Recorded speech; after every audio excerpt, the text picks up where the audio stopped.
Yeah, I think with the streaming services and everything that exists now, I kind of wonder, will it make the whole world more versed and you will know more music, or do you think it would make it more narrow in the sense that it's so much music from every decade that you find yourself listening to the top 100?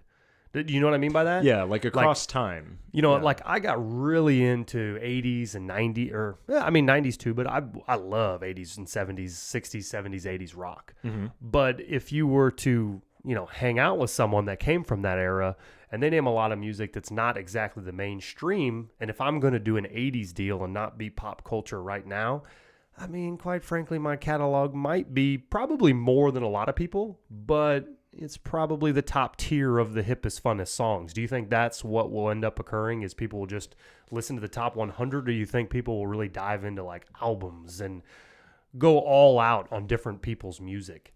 I think you have audiophiles, like just the people that love music that will always dive deep. But I think for the vast majority, I think we'll say this: TikTok seems to have shown that the very few songs is more likely. And I say that because TikTok had a couple of different trends that came from like when I was growing up, where they're resampling Long time ago. Back in the day. Long time ago. Well, to be clear, back when like Napster wasn't illegal yet. So it's got songs that cycle back from that time frame. And what a good decade. I became an audiophile when all of a sudden it was free. And when I had to pay money, I realized how much money I don't have. Yeah.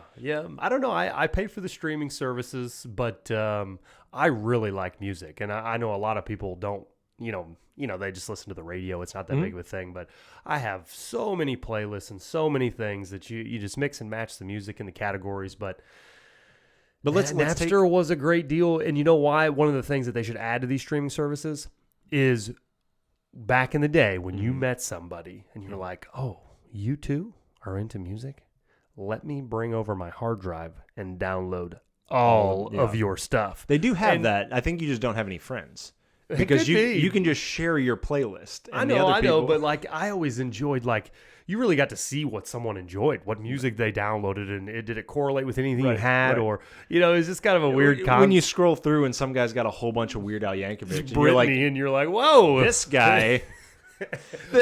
To be clear, the same thing could be true of if you scrolled through my Spotify playlist. Like I'm not even embarrassed. I'm a big fan of Taylor Swift, and I will listen to a lot of her music. Oh boy, enjoy. No, so the reason I bring her up specifically is she had this strange renaissance of some of her old music because it was being used in the TikTok world for a lot of things.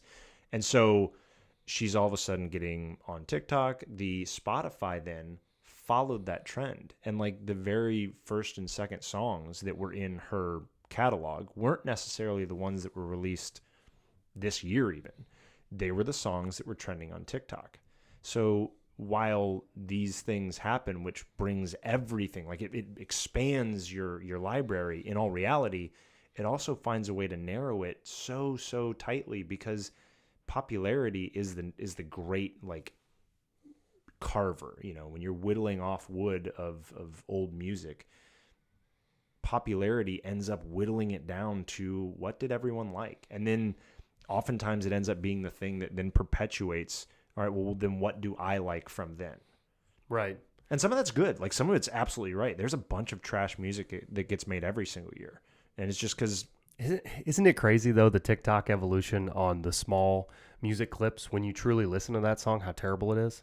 How bad the whole song is, or how bad that clip is? Yeah, like, no, how bad the song is. Like, it's just not a great song, but that little 8-second spurt is very catchy and very cool. Yeah. And then when you get to fully embrace the song... You're like, yeah, I probably wouldn't ever listen to this entire song because it's not that good. But that little... There is a song, and for the life of it's probably better that I don't remember the actual title, because it is... I listened to the whole thing, and I immediately, I remember my great aunt, and I now have to wash my ears out with soap. Like, this was such a raunchy, it was a little too loud. It was a little too loud, and my mind immediately went to who else in this house can hear this song right now, because I got 2 kids, and it was awful. but what was sampled during TikTok was like catchy and fun, and not terrible. You wonder what the streaming services did. Is the contract made that the artist still gets like a full pay off of like a song played? Because the evolution of that I think is super cool. If you think about, if you are not the top 100, you're probably making way more money than not selling any albums, right? But if you're the top 100, you probably could have stand to make way more money if they were buying albums, because you're buying not one song, you're buying the album, right? Right. But no one's buying album, everybody started ripping it off. So I get the evolution of it, but to have the ability to YouTube, Spotify, well, Spotify's the wrong word. It's probably the contracts with the artists themselves and the labels that have done it. But if you think about all of the hit music is now able to be tagged on YouTube. It's able to be tagged on TikTok, Instagram, all those formats. What's the artist get out of this? Is that a full play? Are they giving them another fraction of a fraction of a fraction of a penny because it's only 10 seconds? It's kind of crazy to think. Or is it just a full payout? That's a good... We probably could Google it. So, yeah, someone could Google this. In fact, if someone does Google this and throws it in the comments, we can easily find this out. Tell me what it is, because I'm not going to look it up right now, but no. I can't imagine. You would think it would be a full play. So I think that one of your... I'm gonna lean into Taylor Swift again. Love her. The reason I do this, you play it out loud for people to like. Oh yeah, I'll even celebrate it. I'll be a Taylor Swift evangelist. I'm like, hey, you got to come here, come listen to this song. All genres, the country to everything. The new pop to. Now there are elements in each level that I've been outside of it, but like for the most part, you dance to it, like fully embrace it, like this is a jam. So dancing is a whole nother thing. That I can and can't do. Does it move you? Yes, but more than that, it like hits me. Like my insides are dancing. My outsides might not be dancing, but my insides, they love it. I can see you just tearing up in the corner, and one of the old 16-year-old country songs come on. Does it just bring you back? Just everything you ever wanted it to be? It doesn't just bring me back; it brings me forward too. Like God. The reality is so to get back to why I brought Taylor T Swift up again is that you guys don't do full names. You guys are we're closer than that, much closer than that. Nicknames, I get it. Oh golly, so she has actually done a thing where she's re-released a ton of her music that she now owns. Which Did she get back to country stuff, or wasn't it all locked up, or is that what you're referring to? No, I can't fully speak to all of it because I can't speak to all of it because I don't know the intricacies of the problem. But yeah, basically someone else owned all of her old music because it was in contract through whatever publishing company she worked with. And through all of these sorts of things, the Spotify's, the number of plays and all those kinds of things, she is getting, in many ways, a timeless musician, not necessarily calling Taylor Swift that, but a musician whose music continues to exist outside of the narrow band of popular year by year Billboard charts, ends up kind of diminishing the ability to earn off of those things, I think. And so she re-releases because she wants to own, one, just personally, she wants to own her music. This is my creation. She wrote at least a portion of every song. You've been doing a lot of reading. A lot of reading. I got to appreciate something to its fullness. So she wants to own, her creation. And you can't blame a person for that. I think she even tried to buy it and they wouldn't sell it. It's kind of insane when you do some listening to what those contracts really look like. I mean, when you hear an artist talk about how they literally don't own any of the music that they made an album and they say, okay, well, this is going to be our product now. And we give you a cut of our product. It's just... Right. It's kind of an insane thing to think about. It reminds me of Garth Brooks. And from my understanding... Chris Gaines. What? You don't remember? We can get back to that. Garth Brooks and he was Chris Gaines. It was a 90s thing. Is that like his real name? Google Chris Gaines and look at the weirdness that was Garth Brooks through the late 90s. It's pretty... Oh, yeah. Okay. No, So Garth Brooks. The only, and I don't know the exact details of it, but from my understanding, he has never joined the streaming services. He owned and sold all of his own music outright, and I'm pretty sure he's insanely filthy rich. Mm-hmm. And he owns the product. Yeah, you kind of look at that and you go, maybe more people need to be doing that. I think, and again, I could be wrong. I think Chance the Rapper did some version of that with his latest album. That was one of his big deals with through the Grammys and whatever award show that he won, was he kind of did it all on its own. It'll be interesting to see that evolution, though. You know, artists can literally bring songs from A to B, and how can they actually get paid without needing a label? You think about the parallels of that in podcasting. It's kind of like, why do you need to find a label now if you could just make a channel where you make music? Now, I get it. It's not that easy to just make 4,000 great songs. But well, and on top of that, there's what the production company brings isn't just the ability. Let's say the singer is just a singer. They're just a great voice. They literally have nothing else to offer. Well, and what do you need? Well, I mean, that's selling a lot of people very short, but let's just say they're that. They're a great voice. What the production company brings is a lot of benefit. They bring the ability to market. They bring the ability to produce, to mix, to record, to then once that recording is there, to actually send it out to other spaces. And like I said, the marketing idea just alone is a really big deal. Right.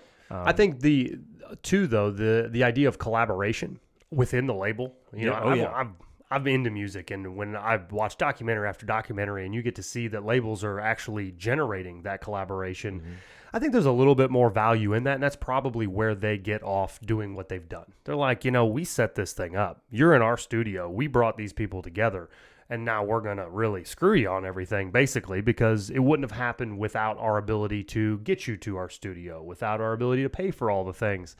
Don't get me wrong. I think it really should be more of a short-term commitment. It seems as though these contracts, when you're talking lifelong, I mean, I think that was the deal with Taylor Swift's deal, was that they own the rights to the music for good or something insane, right? Until she started doing lawsuits and whatnot. Am I wrong? I think so. And a lot of that has to do with the standard music contract, and maybe that is what's going to change.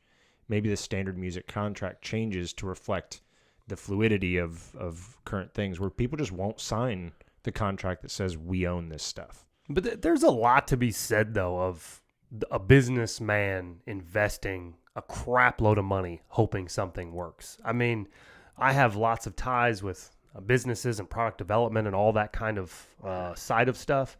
And, there's many times in my world, in that side of things, that when you make a decision to put money on the table, it's real money. You wrote the check. It's not like this didn't exist. If you want to go on tour and we front the bill of $30 million, that's really coming out of a bank account. So, unfortunately, it would be nice to see if contracts could be built a little bit more, cover my risk.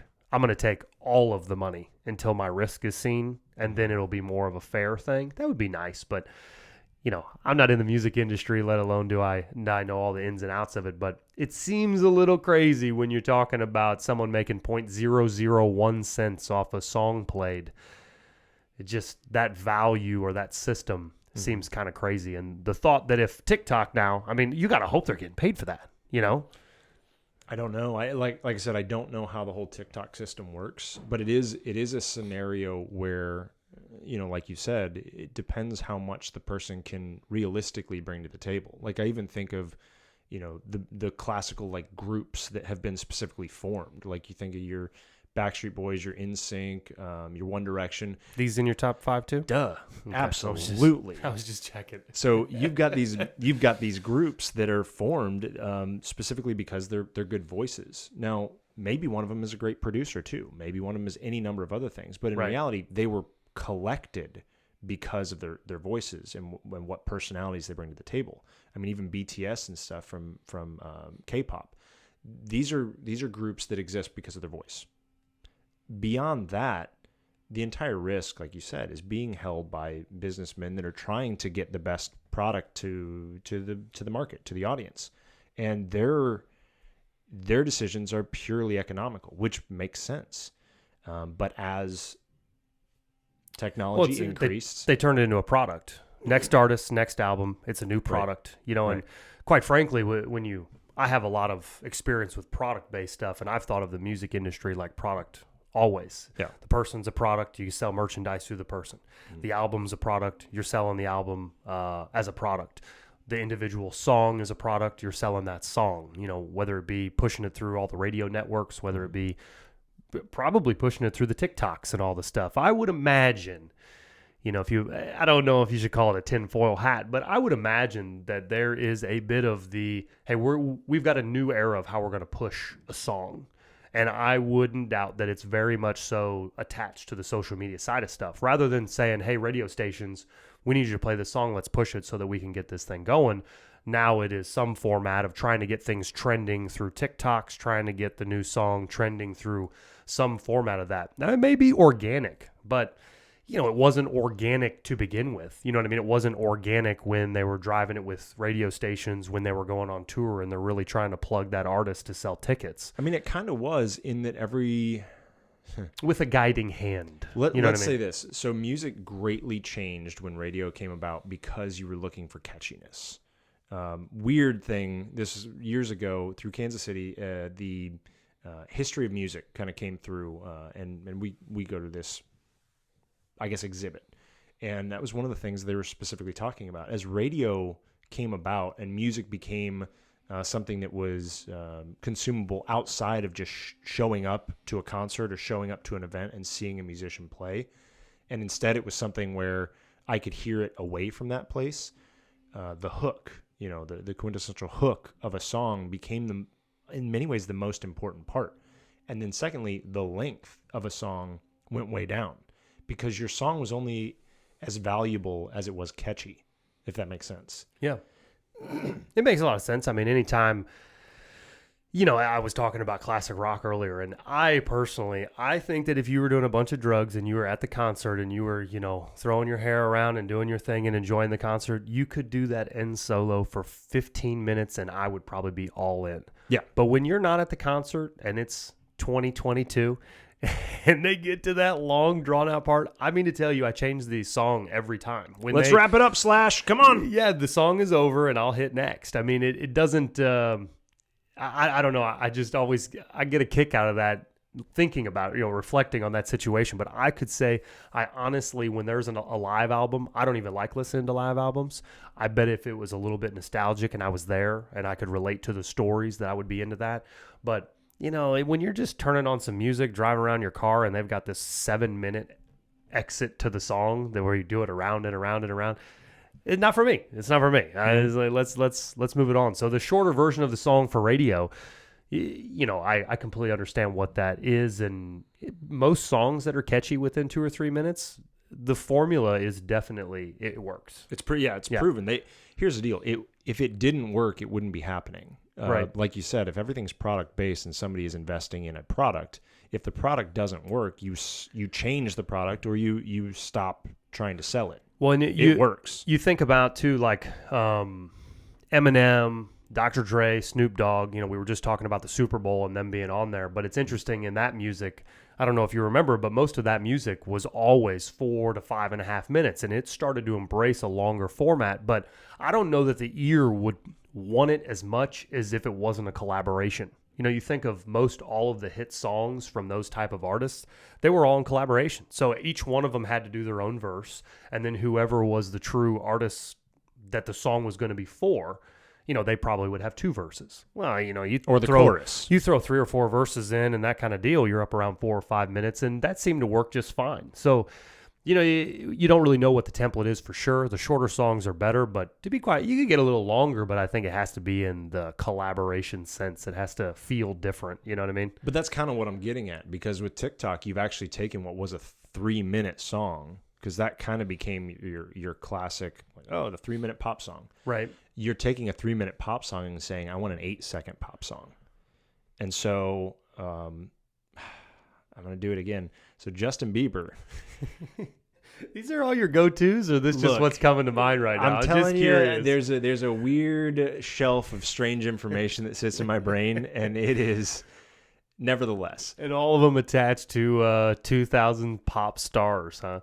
I wouldn't stop at stars, mega stars maybe. Oh, okay, okay, guy. So you've got Justin Bieber, who starts trying to, and whether or not it's him or whether it's the production company, starts with his new album, basically doing what you had kind of mentioned. I'm going to put this on as a clip on TikTok that people are going to use to make whatever other videos exist on TikTok around this song. But this soundbite is going to be an important part of TikTok for the next, month. Is that about as long as these things last?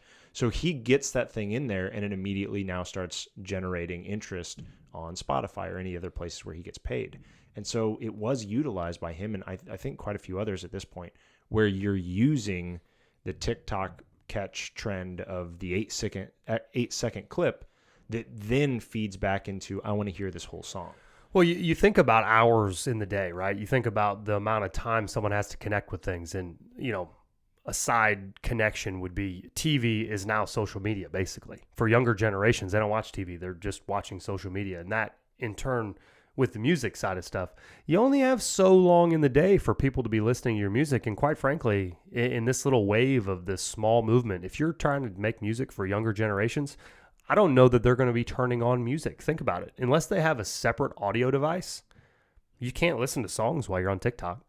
It's true. So if you want to deliver the music to that generation, you might be trying to make little, as crazy as it sounds, when music used to be symphonies and long format, and then it got smaller, and what if the next wave of music turns into people making an album of 30-second plugs? Wouldn't that be crazy? It would be crazy, but I don't know that it would have the same bite. I think it would. Tell me if you think it would be more like a DJ, like the DJ concept now, where they're not probably the most epic whatever. But, if you made enough 30-second little 20-second bites and you had the coolness of it, I think you'd quite frankly be right in the DJ world like that. Well, so let's take specifically, we'll take DJing or any kind of, techno or electronic. And then we'll also take producers. Specifically, I'm thinking of rap producers. The sample of a song or a beat or an anything is been done in those genres forever. That's the thing. And so the TikTok world is really almost just a piece of that. You're sampling an artist's song, an artist's intro, whatever thing exists that you sampled, and then it becomes the backdrop for whatever other thing you're doing. So yeah, I mean, in that respect, you've got electronic music, house music, and those sorts of things that are using, even if it's something as weird as Taylor Swift's 5 bars of whatever, and that becomes the catch, the hook of their new electronic song, that's still, in many ways, the TikTok model is being played out. So it's almost like the social media model where you make the small segments on Instagram, but really the meat and potatoes is on YouTube. Or long format pod. It's the same thing. Right. You're going to get out there and you're going to make the little TikTok plugs to push you to the epic song. One would in my heart, I would hope that the story, because I part of the reason I liked jokingly the Taylor Swift, but not jokingly, because I really like her, and part of the reason I continue to like many country songs. It's like a headphone, like not really one you celebrate. No, you put celebrate. It in. No, you it's put loud. It in the headphones. Turn up the speakers. Let the world know. Interesting. So I think part of the reason why I and many others like these genres and these artists is because there's a story that's being told. And I think when music tells a story, and a lot of rap is a story being told of a person in a time and a place. I think if that part goes away, music really starts losing its connection to us. And then it just becomes earworm. I think, to be quite honest, when you think about the best artists that exist, they are always telling you stories, and they rewrite the next album and the next album and the next album. It's all telling you a story. And you make a good point. I think the one hit wonder, it's because they didn't have anything else to tell you. And possibly their label didn't acquire any type of music that really hit home with that demographic that bought into the first round of the story, But it is kind of crazy when you think about the true evolution of those bigger artists and their ability to reinvent themselves and tell a different story. I think is the ones that last forever. Those are the ones that continue to make the new albums, and I would